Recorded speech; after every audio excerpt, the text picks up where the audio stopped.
जय श्री कृष्ण। आ विडियो में शिव महापुराण की कथा शिवजीना 12 ज्योतिर्लिंग जेमा सोमनाथ, मल्लिकार्जुन, महाकाल, ओमकारेश्वर, केदारेश्वर, भीमशंकर, काशी विश्वेश्वर, त्र्यंबकेश्वर, वैद्यनाथेश्वर, नागेश्वर, रामेश्वर, धूष्मेश्वर और हरीश्वर शिवलिंग की कथा सांभळशुं। जो आपने आ विडियो पसंद आवे तो लाइक शेर कमेंट करी चेनल सब्सक्राइब जरूर करजो। शिवजीना 12 ज्योतिर्लिंगना दर्शन अने तेनी कथा सांभळवानो खूब महात्म्य छे। जेमानुं पहेલું ज्योतिर्लिंग एटले सोमनाथ, जे अंतकेश्वर महादेव तरीके सोमनाथ पृथ्वी अने समुद्રના संगम उपर સ્થપિત છે। बीजું ज्योतिर्लिंग एटले मल्लिकार्जुन, जे रुद्रेश्वर महादेव तरीके भरूच जिल्लामां स्थित छे। त्रीजुं ज्योतिर्लिंग एटले महाकाल, जे दुग्धेश्वर महादेव तरीके नर्मदा किनारे स्थित छे। चौथुं ज्योतिर्लिंग एटले ओमकार ज्योतिर्लिंग, जे कदमेश्वर महादेव तरीके बिंदु सरोवरमां स्थित छे। पांचमुं ज्योतिर्लिंग एटले केदारेश्वर ज्योतिर्लिंग, जे भूतेश्वर महादेव तरीके यमुना किनारे स्थित छे। छठुं ज्योतिर्लिंग एटले भीमशंकर ज्योतिर्लिंग, जे भीमेश्वर महादेव तरीके सह्याद्रि पर्वत उपर स्थित छे। सातमुं ज्योतिर्लिंग एटले विश्वनाथ ज्योतिर्लिंग, जे भीमेश्वर महादेव तरीके काशी क्षेत्रमां स्थित छे। आठमुं ज्योतिर्लिंग एटले त्र्यंबकेश्वर ज्योतिर्लिंग, जे भीमेश्वर महादेव तरीके गोदावरीना तट उपर स्थित छे। नवमुं ज्योतिर्लिंग एटले वैद्यनाथ ज्योतिर्लिंग, जे भीमेश्वर महादेव तरीके चिता भूमि उपर स्थित छे। 10मुं ज्योतिर्लिंग एटले नागेश्वर ज्योतिर्लिंग, जे भूतेश्वर महादेव तरीके मल्लिका सरस्वतीना तट उपर स्थित छे।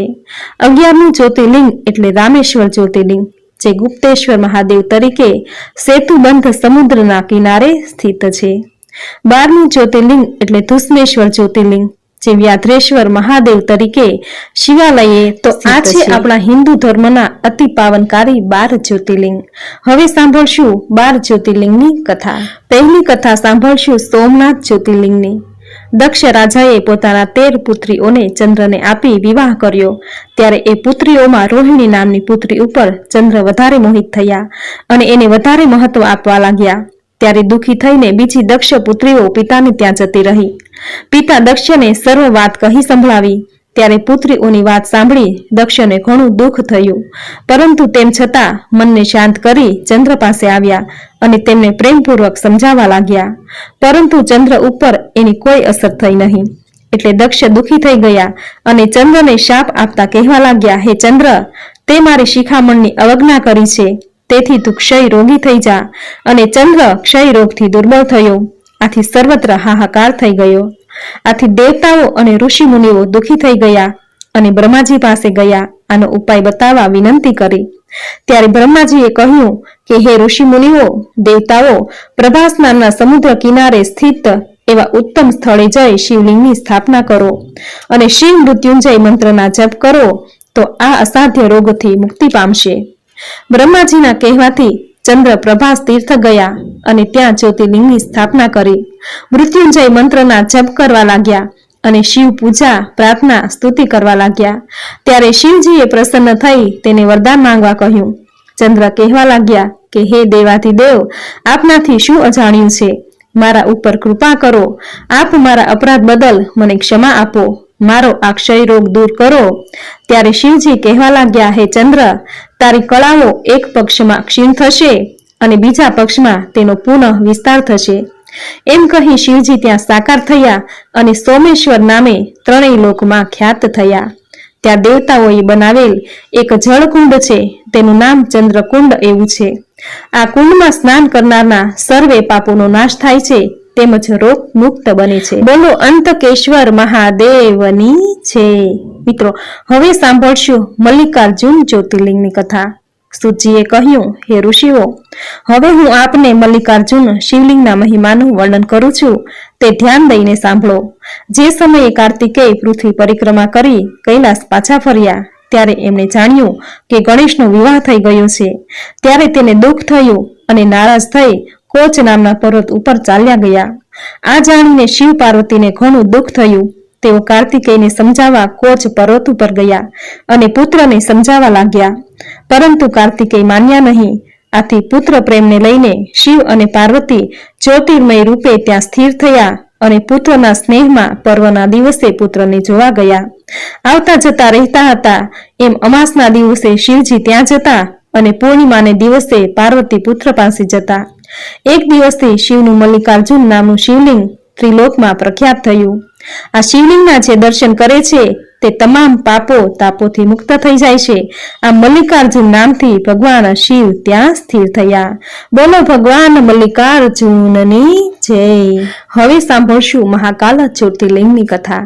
પૂર્વે એક જ્ઞાની વિદ્વાન બ્રાહ્મણને વેદોનો જાણકાર હતો. તે ઉજાજ તીજા નગરીમાં રહેતો હતો. તે શિવ ભક્ત હોવાથી શિવ પૂજનમાં રત રહેતો. આ બ્રાહ્મણને 4 પુત્રો હતા. આ ચારેયના નામો આ પ્રમાણે હતા: દેવપ્રિય, પ્રિયમેઘા, સુકૃત, સુવ્રત.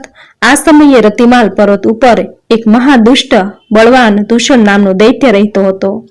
તેણે બ્રહ્માજીનું તપ કરી વરદાન મેળવ્યું અને આ વરદાનથી તે અભિમાની થઈ તેણે દેવોને જીતી લીધા અને તેમનું રાજ્ય લઈ લીધું. ઉપરાંત વેદ ધર્મ તથા સ્મૃતિ ધર્મનો નાશ કરી નાખ્યો. આ દૂષણ નામના દૈત્યએ પોતાના બળવાન એવા બીજા 4 દૈત્યો સાથે મળીને બ્રાહ્મણોનો નાશ કરવા લાગ્યો. બ્રાહ્મણો આ દૈત્યના ત્રાસથી અત્યંત દુઃખ પામ્યા. ત્યારે વેદપ્રિયે સૌને કહ્યું, જુઓ, આપણી પાસે એવી કોઈ સેના નથી કે આપણે એ દૈત્યનો સામનો કરી શકીએ. એટલા માટે આપણે સૌ શિવજીની શરણમાં જઈએ અને તેમને આરાધી પ્રસન્ન કરી આપણા દુઃખની વાત કહીએ. શિવજી આપણા પર પ્રસન્ન થઈ આપનું દુઃખ જરૂર દૂર કરશે. આમ બધા બ્રાહ્મણો શિવજીના પાર્થિવ શિવલિંગની પૂજામાં રત થઈ ગયા. આ હકીકતથી પેલા દૂષણ અસુરને ખબર પડી. તેણે એના સાથી અસુરને આજ્ઞા કરી કે આ બ્રાહ્મણોનો નાશ કરી નાખો. એ વખતે પેલા પાર્થિવ લિંગના સ્થળે મોટો ધડાકો થયો અને ત્યાં ઊંડો ખાડો થઈ ગયો. આ ખાડામાંથી ભગવાન શિવ મહાકાલ રૂપે પ્રગટ થયા અને એમણે ભયંકર હુંકાર કર્યો. આ હુંકારથી અસુર દૂષણ ત્યાંને ત્યાં જ બળીને ભસ્મ થઈ ગયો. ત્યારબાદ દુષ્ટોની સેનાનો નાશ કરવા લાગ્યા. દૈત્ય સેનાનો નાશ કરી નાખ્યો. ત્યાર પછી બ્રાહ્મણો ઉપર કૃપા કરી ભોળાનાથે વરદાન માંગવા કહ્યું. ત્યારે બ્રાહ્મણો કહેવા લાગ્યા, હે પ્રભુ, અમને મુક્તિ આપો અને લોક હિતાર્થે આપ અહીંયા સ્થિર થાવો. બ્રાહ્મણોનું કહેવું સાંભળી ભગવાન શિવજીએ થયેલા ઊંડા ખાડામાં બિરાજમાન થયા અને ચારેય તડ શિવલિંગ પ્રગટ થયા અને એ ભગવાન ભોળાનાથ ત્યાં મહાકાલેશ્વરના નામથી પ્રખ્યાત થયા. જે કોઈ શિવ ભક્ત આ મહાકાલેશ્વરના ભાવથી ભક્તિથી વિશ્વાસ રાખીને દર્શન કરે છે તેની દરેક મનોકામના ફળીભૂત થાય છે. બોલો ભગવાન મહાકાલેશ્વરની જય. તો મિત્રો, હવે સાંભળશું ઓમકારેશ્વર જ્યોતિર્લિંગની કથા. નારદ મુનિ વિંધ્યાચલ પર્વત ઉપર જઈને ત્યાં ભગવાન ભોળાનાથનું ભાવ અને ભક્તિથી પૂજન કરવા લાગ્યા. એ સમયે વિંધ્યાચલ પર્વત ગર્વથી કહેવા લાગ્યો કે મારામાં બધું જ છે. આમ જ્યાં નારદજી સામે બોલ્યા કે નારદથી એક મોટો નિશાસો નખાઈ ગયો. વિંધ્યાચલે નિશાસો નાખવાનું શું કારણ છે એવું નારદજીને પૂછતા નારદ કહેવા લાગ્યા, હે વિંધ્યાચલ, તું કહે છે તેમ તારામાં બધું છે, તેમ છતાં મેરુ નામનો પર્વત તારા કરતા ઘણો ઊંચો છે અને દેવોમાં તેનો ભાગ થાય છે. આ જ વસ્તુ તારામાં નથી, એટલે મારાથી નિશાસો નખાઈ ગયો. નારદજીના વચનો સાંભળી વિંધ્યાચલને ઘણું દુઃખ થયું. એ જ સમયે તેણે શિવજીને આરાધવાનું શરૂ કર્યું. તેણે 6 માસ સુધી શિવજીનું તપ કર્યું. ત્યારે શિવજી પ્રસન્ન થયા અને કહેવા લાગ્યા, વરદાન માંગ. ત્યારે વિંધ્યાચલે 2 હાથ જોડી પ્રણામ કરતા શિવને કહ્યું, હે પ્રભુ, આપ અહીંયા સ્થિર થાવો. વિંધ્યાચલની ઈચ્છાથી ભગવાન ભોળાનાથ ત્યાં ઓમકારનું એક જ લિંગ હતું. તે 2 લિંગમાં પરિણમ્યું. એ પ્રણવ ઓમકારમાં રહે અને બીજું ઓમકાર નામથી મહાદેવ રૂપ થયું. આમ આ 2 શિવલિંગો શિવ ભક્તોની મનોકામના પૂર્ણ કરનાર અને મોક્ષ ગતિને આપનારા થયા. બોલો ઓમકારેશ્વર મહાદેવની જય. તો મિત્રો, હવે સાંભળશું કેદારેશ્વર જ્યોતિર્લિંગની કથા.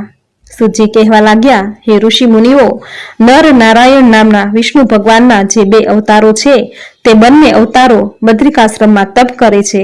એ બંનેને શિવજીનું પાર્થિવ લિંગ બનાવી અને શિવજીને પ્રાર્થના કરી, પ્રભુ, આ પાર્થિવ લિંગમાં આપ સ્થિત થાવો. ત્યારે ભગવાન પ્રતિદિન એમના બનાવેલા પાર્થિવ લિંગમાં આવતા અને પૂજિત થતા. એમના આ તપથી ભગવાન શિવે પ્રસન્ન થઈ કહ્યું, તમારી પૂજા ભક્તિથી હું તમારા ઉપર પ્રસન્ન છું, માટે વરદાન માંગો. ત્યારે નર નારાયણ લોકહિતાર્થે ભગવાનને કહ્યું, પ્રભુ, આપ પ્રસન્ન થયા હો તો આ જ સ્વરૂપે અહીં સ્થિત થાવો. નર અને નારાયણના અનુરોધ અને ઈચ્છાથી પ્રભુ હિમાલયના એ કેદાર તીર્થમાં જ્યોતિર્લિંગ રૂપે સ્થિર થયા અને બંનેની પૂજાથી ભગવાન શિવ લોકો ઉપર કૃપા કરવા લાગ્યા તથા પોતાના ભક્તોના દર્શન આપવા માટે પોતે કેદારેશ્વર નામથી પ્રસિદ્ધ થયા. બોલો કેદારેશ્વર મહાદેવની જય. મિત્રો, હવે સાંભળશું ભીમશંકર જ્યોતિર્લિંગની કથા. કેદારેશ્વર જ્યોતિર્લિંગનો સૂતજીએ ઋષિ મુનિઓનો મહિમા કહી સંભળાવ્યો. ત્યાર પછી સૂતજી બોલ્યા, હે મુનિવરો, હવે હું તમને ભીમશંકર જ્યોતિર્લિંગનો મહિમા કહી સંભળાવું છું. તે મનમાં ભક્તિભાવ રાખી તમે સૌ સાંભળો.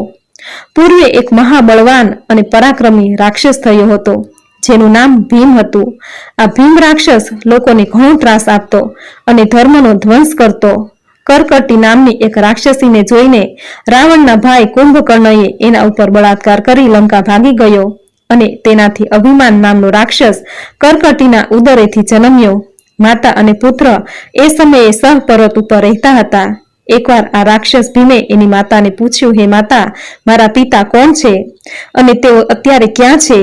ભીમે પૂછેલા સવાલથી માતા કરકટી દુઃખી થઈ અને બોલી, બેટા, તારા પિતાનું નામ વિરાધ છે. તેઓને રામે મારી નાખ્યા છે અને તેમના મૃત્યુથી હું મારા માતા પિતાને ત્યાં રહેવા લાગી હતી. એકવાર મારા માતા પિતા અગત્ય મુનિના શિષ્યનું ભક્ષણ કરવા ગયા, ત્યારે મુનિએ બંનેને પોતાના યોગ બળે વાળીને ભસ્મ કરી નાખ્યા. ત્યારથી હું એકલી રહેતી હતી. તે સમયે રાવણનો નાનો ભાઈ કુંભકર્ણ મને એકલી અને અસહાય જાણી મારા પર મોહિત થઈ બળજબરીપૂર્વક મારી સાથે સમાગમ કરી લંકા ભાગી ગયો. ત્યાર પછી તારો જન્મ થયો. હે બેટા, જેવા તારા પિતા મહાબળવાન છે તેવો જ તું તે જ પ્રતાપી અને મહાબળવાન થા. પોતાની માતાની આ વાત સાંભળી ભીમ ક્રોધિત થઈ પોતાના પિતા તથા નાના નાનીના મૃત્યુનો બદલો લેવાનો વિચારથી બ્રહ્માજી પાસેથી વરદાન મેળવવા માટે ઘોર વનમાં જઈ તપ કરવા લાગ્યો. આમ 1000 વર્ષ સુધી ભીમે કઠોર તપ કર્યું. આથી બ્રહ્માજી તેના પર પ્રસન્ન થઈ વરદાન આપવા માટે તત્પર થયા. ભીમે બ્રહ્માજી પ્રસન્ન થયા જાણી વરદાન માંગ્યું કે, હે દેવ, મને એવું બળ આપો કે તેની તુલના જગતમાં થાય. બ્રહ્માજીએ તથાસ્તુ કહી અદૃશ્ય થઈ ગયા. ભીમ વરદાન મેળવી પોતાની માતા પાસે આવી કહેવા લાગ્યો, માં, હવે તું જોઈશ કે હું કેવો મહાબળવાન છું. ત્યાર પછી ઇન્દ્રાદી દેવતાઓ સાથે યુદ્ધ કરી તેમને હરાવી સ્વર્ગમાંથી હાંકી કાઢ્યા. વિષ્ણુ ભગવાને પણ યુદ્ધ કરી જીતી લીધા. ત્યાર પછી કામરૂ દેશના રાજવી એવા સુદક્ષિણને ત્યાં યુદ્ધમાં હરાવી તેનું વર્ચસ્વ લૂંટી બંદી બનાવ્યા.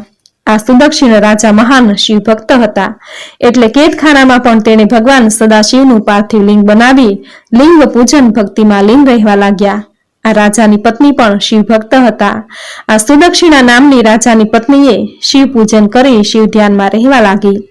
રાજા અને રાણીના ભક્તિ ભાવે ભગવાન શિવ પ્રસન્ન થયા. ત્યારે સુદક્ષિણ રાજાએ ભીમ નામના દૈત્યનો નાશ કરવા માટે શિવજીને પ્રાર્થના કરી.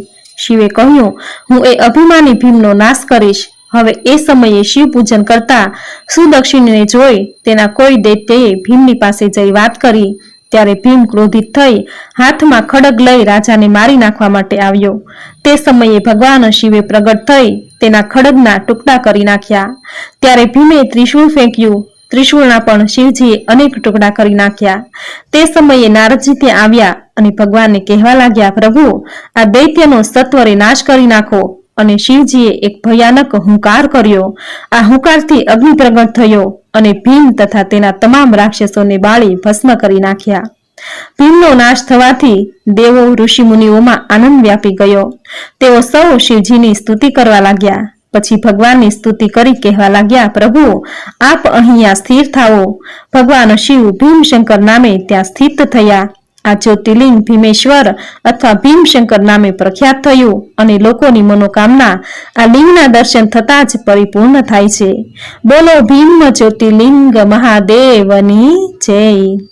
મિત્રો, હવે સાંભળશું કાશી વિશ્વેશ્વર જ્યોતિર્લિંગની કથા. સૂતજી કહેવા લાગ્યા, હે મુનિવરો, પ્રભુને જ્યારે એકમાંથી બે થવાની ઈચ્છા જાગી ત્યારે તેઓ પોતે સુગુણ સ્વરૂપ લઈ શિવ કહેવાયા અને બીજા સ્વરૂપે સ્ત્રી થયા તે શક્તિ કહેવાયા. આમ બંનેએ આકાશવાણી સાંભળી કે તમારે બંનેએ તપ કરવું જોઈએ, તેનાથી એક સર્વશ્રેષ્ઠ સૃષ્ટિનું સર્જન થશે. ત્યારે તે પુરુષે પ્રભુને કયા સ્થાને તપ કરવું એમ પૂછ્યું, એટલે શિવજીએ આકાશમાં એક ઉત્તમ નગરીની રચના કરી, જે નગરીમાં બધા જ જરૂરી ઉપકરણોથી સજ્જ હતી. ત્યાં વિષ્ણુએ સૃષ્ટિ રચનાથી ભાવનાથી શિવજીનું તપ કર્યું અને અતિ પરિશ્રમને લઈને અનેક જળધારાઓ વહેવા લાગી. આથી આખું આકાશ વ્યાપ્ત થઈ ગયું. તેનાથી ત્યાં બીજું કશું નજરે ચડતું ન હતું. ત્યારે આનાથી પ્રભાવિત થઈ વિષ્ણુ બોલ્યા, આ તે કેવી અદ્ભુત વસ્તુ જણાયા કરે છે. અને આશ્ચર્ય સાથે એમણે પોતાનું મસ્તક ધુણાવ્યું. ત્યારે એમના કાનમાંથી એક મણિ ખરી પડ્યો. આ મણિ જે સ્થળે પડ્યો તે સ્થળ મણિકર્ણિકા નામે પ્રસિદ્ધ તીર્થ થઈ ગયું. જ્યારે પૂર્વોક્ત જળ રાશિમાં આખી નગરી ડૂબવા લાગી તે સમયે શિવજીએ પોતાના ત્રિશૂળ ઉપર પૃથ્વીને ધારણ કરી લીધી. તે સમયે પૃથ્વીએ પોતાના પત્ની સાથે એક જ જગ્યાએ શયન કર્યું. ત્યારે વિષ્ણુની નાભીમાંથી એક કમળ ઉત્પન્ન થયું. આ કમળમાંથી બ્રહ્માજી ઉત્પન્ન થયા. બ્રહ્માજીની ઉત્પત્તિમાં પણ ભગવાન શિવની જ ઈચ્છા હતી. ત્યાર પછી શિવના આદેશ પ્રમાણે સૃષ્ટિ રચનાનો આરંભ કર્યો. તેમણે બ્રહ્માંડમાં 14 ભુવન બનાવ્યા. આ બ્રહ્માંડનો વિસ્તાર ઋષિ મુનિઓએ 50 કરોડ યોજનાનો બનાવ્યો છે. પછી ભગવાન શિવજીએ વિચાર્યું કે આ બ્રહ્માંડમાં કર્મના બંધને પેલા જીવો મને કેવી રીતે પ્રાપ્ત કરશે. એટલે શિવજીએ મુક્તિદાયીની પંચક્રોશીનો આ જગતમાં છોડી દીધી. ત્યાં શિવે આવી મુક્ત નામનું જ્યોતિર્લિંગ સ્થાપ્યું. હે મુનિઓ, બ્રહ્માજીનો એક દિવસ પૂરો થતા પ્રલય થાય છે. એ સમયે કાશી ક્ષેત્રનો નાશ થતો નથી, જ્યારે સમગ્ર જગત નાશ પામે છે. પ્રલય સમયે કાશી ક્ષેત્રનો નાશ નહીં થવાનું કારણ શિવજીએ આ સમયે કાશી ક્ષેત્રને પોતાના ત્રિશૂળ ઉપર ધારણ કરી લે છે. અને જ્યારે બ્રહ્માજી દ્વારા પુનઃ સૃષ્ટિની રચના થાય છે ત્યારે શિવજી કાશી ક્ષેત્રને ફરીથી એના સ્થાને આપી દે છે. કાશી નગરી મનુષ્યના પાપ કર્મોનો નાશ કરવા વાળી પવિત્ર નગરી છે અને એટલે જ એને કાશી ક્ષેત્ર કહેવામાં આવે છે. આ કાશી ક્ષેત્રમાં કાશી મુક્તેશ્વર લિંગ સદાય બિરાજમાન રહે છે. આ મુક્તેશ્વર લિંગ મુક્તિ પ્રદાન કરનારું છે. જેમની સદગતિ થતી ના હોય તેમને સદગતિ આ કાશી ક્ષેત્રમાં થાય છે, કારણ કે તે સદા શિવને અતિ પ્રિય છે. બોલો મુક્તેશ્વર લિંગ મહાદેવની જય. મિત્રો, હવે સાંભળશું ત્રંબકેશ્વર જ્યોતિર્લિંગની કથા. સુતજી કહેવા લાગ્યા, હે બ્રાહ્મણો, હવે હું તમને સૌને ત્રંબકેશ્વર જ્યોતિર્લિંગનો મહિમા કહી સંભળાવું તે તમે ભક્તિ ભાવે સાંભળો. એક સમયે મહાસતી અહલ્યાના પતિ ઋષિ ગૌતમ બ્રહ્મ પર્વત ઉપર તપ કરતા હતા. એ સમયે ત્યાં 100 વર્ષો સુધી વરસાદ થયો નહીં અને દુષ્કાળ પ્રવર્તવા લાગ્યો. પ્રાણીઓ અન્ન અને પાણી માટે વલખા મારવા લાગ્યા અને મૃત્યુ પામવા લાગ્યા. આથી ગૌતમ ઋષિને ઘણું દુઃખ થયું. તેઓ આથી વ્યાકુળ થયા. આથી વરુણદેવનું 6 માસ સુધી તપ કર્યું. આથી વરુણદેવ પ્રસન્ન થઈ તેમને વરદાન માંગવા કહ્યું. ઋષિ બોલ્યા, પ્રાણીઓ અન્ન અને જળ વિના મરણ પામવા લાગ્યા, માટે આપ વરસાદ આપો. વરુણદેવ કહેવા લાગ્યા, હે ઋષિ, દેવોની આજ્ઞા સિવાય હું વરસાદ ન આપી શકું, પરંતુ તમે ધરતીમાં એક ખાડો કરો.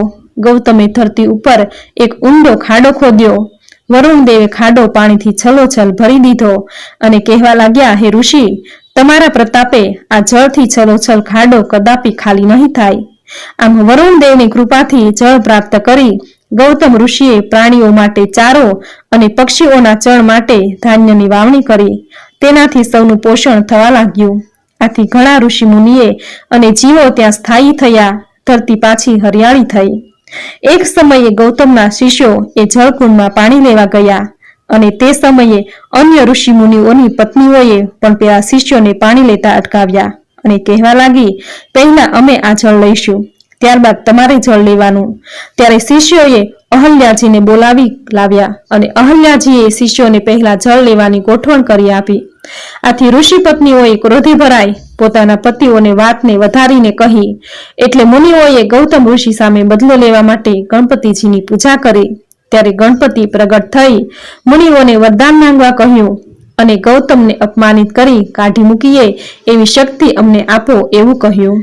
મુનિઓની માંગણી સાંભળી ગણપતિ કહેવા લાગ્યા, હે મુનિગણો, આવા ઋષિ દ્વેષ રાખવો યોગ્ય નથી.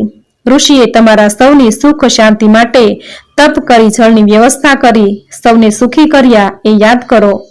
પરંતુ પેલાઓએ હઠ કરી ત્યારે ગણપતિ કહેવા લાગ્યા, જુએ હજુ પણ માની જાવ તો સારું છે, નહીતર આવી તમારી હઠથી પરિણામ સારું આવવાનું નથી. થોડા સમય પછી ગૌતમ ઋષિ જ્યાં અનાજ વાવતા હતા તે એક સાવ મરી જવાના આરે હોય એવી દુબળી ગાયનું રૂપ લઈને આવ્યા. ગાય ઋષિના માર્ગમાં રસ્તો રોકીને ઊભી હતી. એટલે ગૌતમ ઋષિએ ગાયને માર્ગમાંથી આઘી કરવા એક પાતળી સોટી લઈ તેને મારી. સોટી વાગતા જ ગાય મૃત્યુ પામી. ત્યારે પેલા દૃષ્ટ ઋષિ મુનિઓએ એ ગૌતમ ઋષિ ઉપર ગૌ હત્યાનું પાપ ચડાવી તેનું અપમાન કર્યું અને આશ્રમમાંથી ચાલ્યા જવા કહ્યું. આથી ઋષિ અને અહલ્યાજી દુઃખી થઈ આશ્રમ છોડી ચાલ્યા ગયા અને એક વનમાં જઈ ગૌતમ ઋષિએ ગૌ હત્યાના પાપમાંથી મુક્ત થવા માટે તપ કર્યું. ગંગા સ્નાન કરી ઘણા બધા પાર્થિવ લિંગ બનાવી શિવજીની પૂજા પ્રાર્થના કરી. ત્યારે શિવજી પ્રસન્ન થયા અને કહેવા લાગ્યા, હે ગૌતમ ઋષિ, તમે સ્ફટિકની જેમ શુદ્ધ આત્મા છો. તમે કોઈ પાપ કર્યું નથી, માટે વરદાન માંગો. ત્યારે ઋષિએ શિવજી પાસે ગંગાની માંગણી કરી. ત્યારે શિવજીએ પ્રસન્ન થઈ ગૌતમ ઋષિની માંગણીનો સ્વીકાર કરી ગંગાજળ ઋષિને આપ્યું. ત્યારે ગૌતમ ઋષિએ પોતાના કરેલા ગૌ હત્યાના પાપમાંથી મુક્ત કરવા ગંગાને કહ્યું. એટલે ગંગાજી વિચારવા લાગ્યા કે ઋષિને ગૌ હત્યાના પાપમાંથી મુક્ત કરી પવિત્ર થઈએ હું પાછી સ્વર્ગલોકમાં ચાલી જઈશ. પરંતુ ભગવાન શિવે ગંગાને આજ્ઞા કરી કે જ્યાં સુધી આ કલયુગ છે ત્યાં સુધી તારે આ ધરતી ઉપર રહેવાનું છે. ત્યારે ગંગાજીએ શિવજીને કહ્યું, હે પ્રભુ, તો આપે પણ અહીંયા પાર્વતી સહિત નિવાસ કરવો પડશે. શિવજીએ ગંગાજીની વાત સ્વીકારી અને ત્યાં સ્થિર થયા. એ સમયે ગંગાએ પૂછ્યું, પ્રભુ, સંસારના પ્રાણીઓને મારી મહત્તાની જાણ કેવી રીતે થશે? એ જ સમયે ઋષિ બોલ્યા, જે સમયે બૃહસ્પતિ સિંહ રાશિમાં પ્રવેશ કરશે અને ત્યાં સ્થિર રહેશે એટલો સમય અમે સૌ તમારા જળમાં સ્નાન સંધ્યા કરીશું અને ભગવાન ભોળાનાથના દર્શન કરીશું. એટલે અમારા સર્વે પાપો તાપોનો નાશ થશે.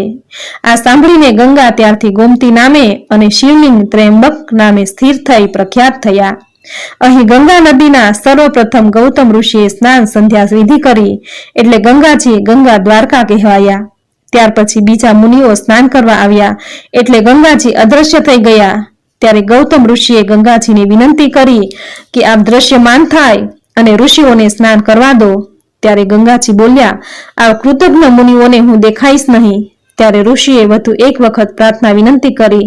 ત્યારે ગંગાજી કહેવા લાગ્યા, હે ગૌતમ ઋષિ, આ કૃતજ્ઞ મુનિઓની પાર્વતીજીની 100 વાર પ્રદક્ષિણા કરે તો જ દર્શન આપીશ.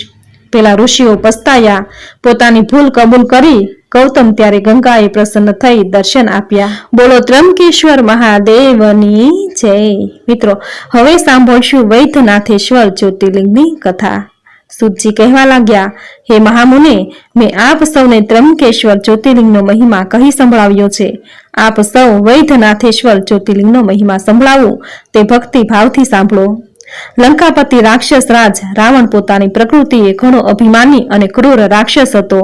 તેણે એકવાર એ પોતાને મનવાંછિત ફળ પ્રાપ્ત કરવા માટે કૈલાસ પર્વત ઉપર જઈ ભક્તિભાવથી તપ કરવા લાગ્યો. રાવણ શિવ ભક્ત હતો, તેથી શિવજીની કૃપા મેળવવા તેણે કઠિન તપ કર્યું. આથી ભોળા ભગવાન તેના પર પ્રસન્ન થયા નહીં. તેથી ફરીથી રાવણ તપ કરવા લાગ્યો તથા હિમાલય પર્વતની દક્ષિણ દિશામાં એક જગ્યાએ ધરતી ઉપર મોટો ખાડો કરી એ ખાડામાં અગ્નિ પ્રગટાવી બાજુમાં શિવલિંગની સ્થાપના કરી હવનનો આરંભ કર્યો. ત્યાર પછી રાવણે ઘણી જ આકરી તપસ્યા આદરી. ઉનાળામાં તે પોતાની ચારેય તરફ 5 અગ્નિ પ્રગટાવી શિવ આરાધના કરવા બેસતો. શિયાળામાં જળની અંદર ગળા સુધી જળ આવે તેમ ઊભો રહી તપ કરતો અને વર્ષા ઋતુમાં ખુલ્લામાં રહેતો. આમ 3 પ્રકારે તે કઠિન તપ કરવા લાગ્યો. તેમ છતાં શિવ પ્રસન્ન થયા નહીં. ત્યારે રાવણે પોતાનું મસ્તક કાપી શિવલિંગને અર્પણ કર્યું અને શિવ પૂજન કર્યું. આમ તેણે પોતાના એક પછી એક 9 મસ્તકો કાપી શિવાર્પણ કર્યું. જ્યારે છેલ્લું 10મું મસ્તક બાકી રહ્યું ત્યારે ભગવાન શિવજી રાવણ સામે પ્રગટ થયા અને તેના 9 મસ્તકો પાછા હતા તેમ તેના ધડ ઉપર જોડી તેને મનપસંદ વરદાન માંગવા કહ્યું. એટલે રાવણ બોલ્યો, પ્રભુ, હું આપને મારી સાથે લંકા લઈ જવા આવ્યો છું. આપ મારી મનોકામના પૂર્ણ કરો. ત્યારે ભગવાન શિવ અચકાયા, પરંતુ તરત જ રાવણને કહેવા લાગ્યા, રાક્ષસ રાજ, હું સદેહે તો તારી સાથે આવી શકું નહીં, પરંતુ હું તને આ મારું શિવલિંગ આપું છું, તે તું તારી લંકામાં લઈ જા. પરંતુ એક વાતનું ધ્યાન રાખજે, આ લિંગ તું ક્યાંય રસ્તામાં ધરતી ઉપર મૂકીશ નહીં. જો તેમ થશે તો લિંગ ત્યાં જ સ્થિર થઈ જશે. શિવજીનું કહેવું સાંભળી રાવણ કહેવા લાગ્યો, હે પ્રભુ, હું આ લિંગને ક્યાંય નીચે નહીં મૂકું. આમ કહી તે શિવલિંગ લઈ લંકા તરફ જવા ચાલી નીકળ્યો. ત્યારે રસ્તામાં શિવ માયાથી એને તીવ્ર લઘુશંકાની ઈચ્છા થઈ। ત્યારે તે ઘણો સામથર્યવાન હોવા છતાં લઘુશંકાના આવેગને રોકી શક્યો નહીં। આથી તેણે આસપાસ નજર ફેરવી તો એક ગાયોનો ગોવાળ નજરે ચડતા તેને બોલાવી રાવણે કહ્યું, ભાઈ, હું લઘુશંકાએ જઈ આવું ત્યાં સુધી આ લિંગનું તું પકડી રાખ। રાવણ શિવલિંગ ગોવાળના હાથમાં પકડાવી લઘુશંકા કરવા ગયો। ઘણો સમય જતાં પેલો ગોવાળ શિવલિંગના વજનથી અકળાયો અને એને શિવલિંગ ધરતી ઉપર મૂકી ચાલ્યો ગયો। શિવલિંગ ત્યાં જ ધરતી ઉપર સ્થિર થઈ ગયું। હે ઋષિ મુનિઓ, આ એ જ શિવલિંગ ત્રિલોકમાં વૈદ્યનાથેશ્વર નામે પ્રખ્યાત થયું। બોલો વૈદ્યનાથેશ્વર મહાદેવની જય। મિત્રો, હવે સાંભળશું નાગેશ્વર જ્યોતિર્લિંગની કથા। પાર્વતીજીના વરદાનથી દારૂક નામની રાક્ષસી સમુદ્ર તટ ઉપર આવેલા વનની રક્ષા અને દેખભાળ કરતી હતી। આ દારૂકા ઘણી ક્રોધી અભિમાની હતી।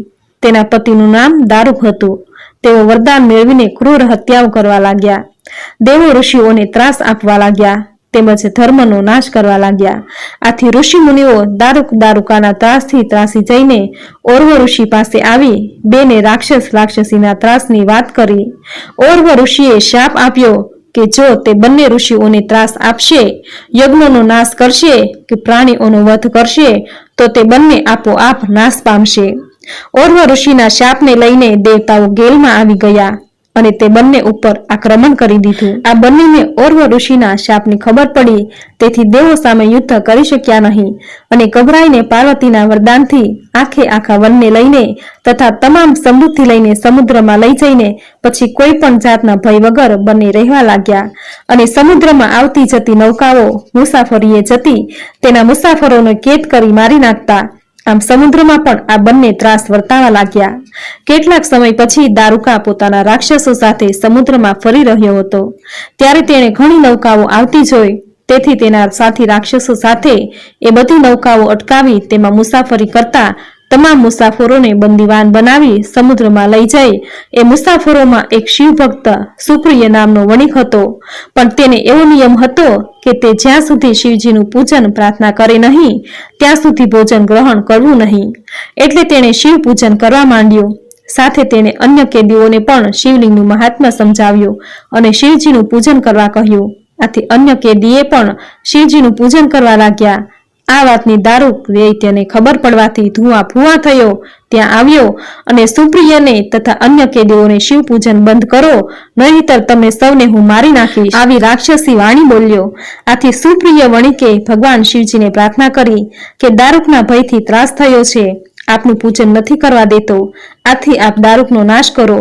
સુપ્રિયની પ્રાર્થના સાંભળી શિવનું ત્યાં જ ધરતીમાંથી મંદિર સહિત પ્રગટ થયા અને સુપ્રિય વણિકને પશુ પ્રાસ્ત આપ્યું। સુપ્રિય વણિકે આ દિવ્ય શિવજીએ આપેલા પાશુપતાસ્ત્રથી દૈત્યનો નાશ કર્યો। ત્યાર પછી શિવજીએ દેહ ધારણ કરી સુપ્રિય વણિકને વરદાન આપ્યું કે અહીં બ્રાહ્મણ, વૈશ્ય, ક્ષત્રિય અને શૂદ્ર તમે સૌ તમારો ધર્મ પાળો અને શિવ ધર્મનો પ્રચાર કરો તથા આ જગ્યા આજથી પાવન બનશે તથા આ જગ્યામાં રાક્ષસો આવી નહીં શકે। આ બાજુ દારૂકા રાક્ષસણાએ દેવી પાર્વતીજીનું સ્મરણ કરી પોતાના વંશની રક્ષા કરવા વિનંતી કરી। દારૂકાની વિનંતીથી પાર્વતીજીએ શિવજીને કહ્યું, હે નાથ, આપે આપેલું વચન આ યુગના અંતે સત્ય થશે, ત્યાં સુધી તામસી સૃષ્ટિ અખંડ રહો। મારું આ વચન સિદ્ધ કરો, કારણ કે દારૂકા મારી જ શક્તિ છે, એટલે રાક્ષસીઓ દ્વારા જે પુત્રો ઉત્પન્ન થાય તે ભલે આ વનમાં નિવાસ કરે, આટલું મારું વચન સિદ્ધ કરો। શિવજીએ પાર્વતીની ઈચ્છા પૂર્ણ કરતા કહ્યું, ઠીક, તમારી ઈચ્છા પૂર્ણ થાવો અને હું પણ અહીંયા જ નિવાસ કરીશ।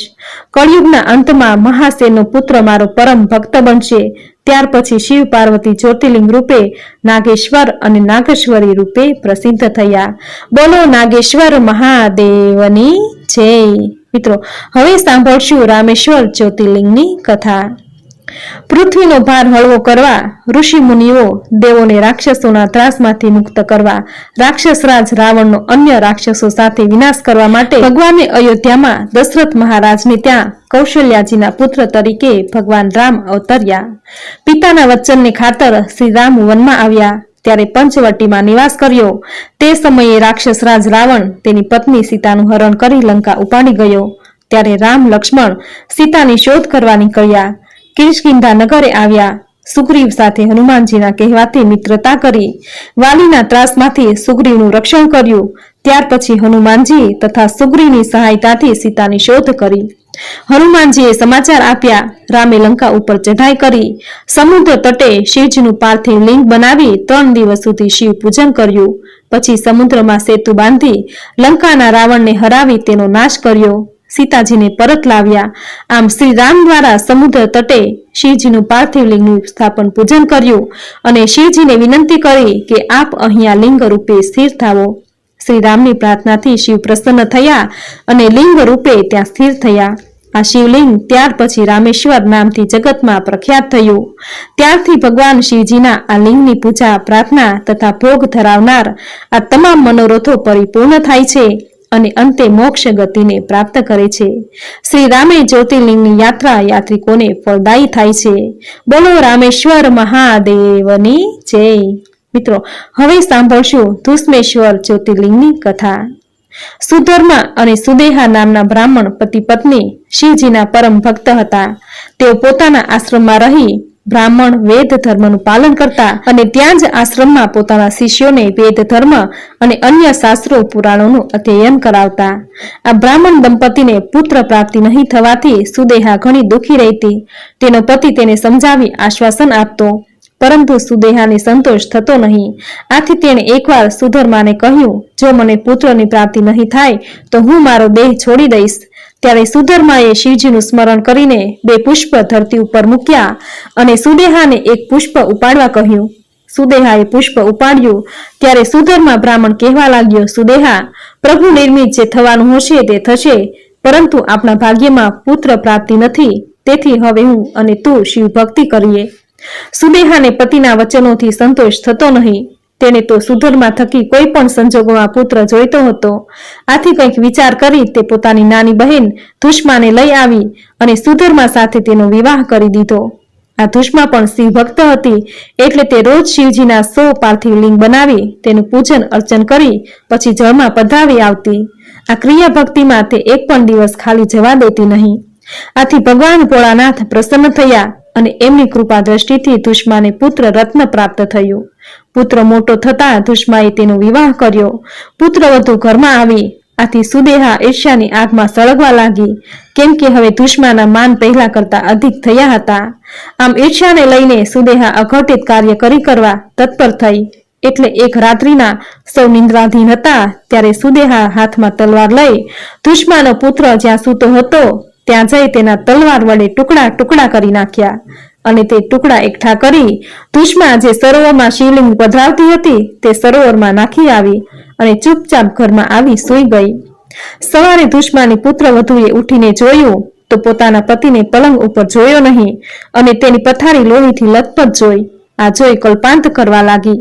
ધુષ્મા ત્યાં આવી અને જોયું, પરંતુ તે શાંત ચિત્તે પુત્ર વધુને કહેવા લાગી, બેટા, તું કલ્પાંત ના કર. જે કાંઈ બનવાનું છે તે પ્રભુ કૃપાથી બનવાનું જ છે.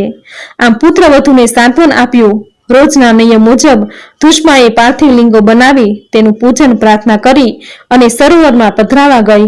સરોવરમાં લિંગ પધરાવી પાછી ફરી તો પોતાના પુત્રને સરોવરના કિનારે ઉભેલો જોયો. ધુષ્માએ શિવજીનો ઉપકાર માન્યો, સ્તુતિ કરી પુત્રને ભેટી પડી.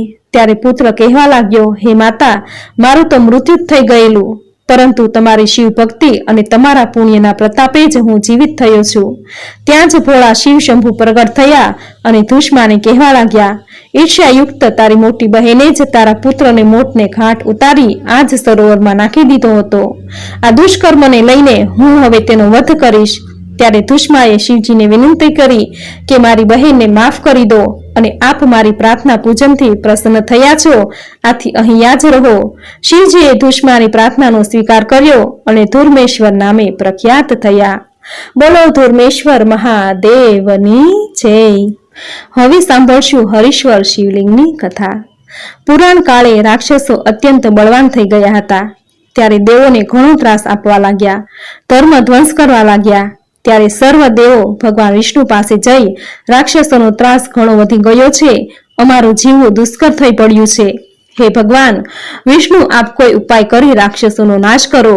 ત્યારે દેવોની વાત જાણી વિષ્ણુ ભગવાન શિવજી પાસે જઈ એમની પૂજન ભક્તિ કરી તપ કરવાથી તમારા સંકટો દૂર થઈ જશે આમ કહી પોતે પણ દેવતાઓ સાથે કૈલાસ ઉપર આવ્યા અને માનસરોવરમાંથી કમળો લાવી શિવજીને અર્પણ કરી પૂજન કરવા લાગ્યા। એક મંત્ર બોલે અને એક કમળ ફૂલ શિવજીને અર્પણ કરે ત્યારે શિવજીએ વિષ્ણુની પરીક્ષા કરી। એક કમળ ખૂટ્યું, વિષ્ણુએ શોધ્યું પરંતુ કમળ જડ્યું નહીં। આથી પોતાનું નેત્ર કમળ એટલે કે આંખ ચઢાવવા જ્યાં વિષ્ણુ પોતાનું નેત્ર કાઢવા જાય છે ત્યાં જ ભગવાન શિવ પ્રગટ થયા અને બોલ્યા, શબૂર, હે વિષ્ણુ, હું તારા પર પ્રસન્ન થયો છું, માંગો, તમારે જે માંગવું હોય તે માંગો। વિષ્ણુ ભગવાને દૈત્યોના ત્રાસની વાત કરી। શિવજીએ એ સમયે વિષ્ણુને સુદર્શન ચક્ર આપ્યું। આ ચક્રથી વિષ્ણુ ભગવાને તમામ દૈત્યોનો વધ કર્યો। બોલો હરીશ્વર મહાદેવની જય। તો મિત્રો, આપણે સાંભળી 12 જ્યોતિર્લિંગની કથા અને તેનું મહાત્મ્ય। શ્રાવણ માસમાં આ 12 જ્યોતિર્લિંગની કથા સાંભળવાનો ખૂબ મહિમા છે, જે સાંભળવા માત્રથી જ 12 જ્યોતિર્લિંગના દર્શન કર્યાનું પુણ્ય ફળ પ્રાપ્ત થાય છે। તો મિત્રો, ખૂબ જ સુંદર મહાશિવ પુરાણની કથા તમે પૂરી શ્રદ્ધાથી સાંભળી, જે સાંભળવાનું પુણ્ય ફળ તમને જરૂર પ્રાપ્ત થશે। ભગવાન ભોળાનાથની કૃપા હંમેશા તમારા પર વરસતી રહેશે। ભગવાન ભોળાનાથ અત્યંત ભોળા છે। તેના ભક્તોને શિવ પુરાણનું થોડું એવું શ્રવણ કરવા માત્રથી જ તેના પર પ્રસન્ન થઈ જાય છે। તેના ભક્તોના રોગ દોષ પાપ નષ્ટ કરી પુણ્યની પ્રાપ્તિ કરાવે છે। આટલું મહાત્મ્ય છે શિવ પુરાણની કથા સાંભળવાનું। તો મિત્રો, આજના આ વિડીયોમાં શિવ પુરાણની સુંદર કથા સાંભળવી તમને જરૂર ગમી હશે। તો વિડીયોને લાઈક કરી કોમેન્ટમાં જય ભોળાનાથ હર હર મહાદેવ જરૂર લખજો। ચેનલ સબસ્ક્રાઇબ કરી બાજુમાં બેલ આઇકન જરૂર પ્રેસ કરજો। આવી જ નવી ધાર્મિક માહિતી, નવી ધાર્મિક કથા સાથે ફરી મળીશું। ત્યાં સુધી આપ સૌને મારા જય શ્રી કૃષ્ણ।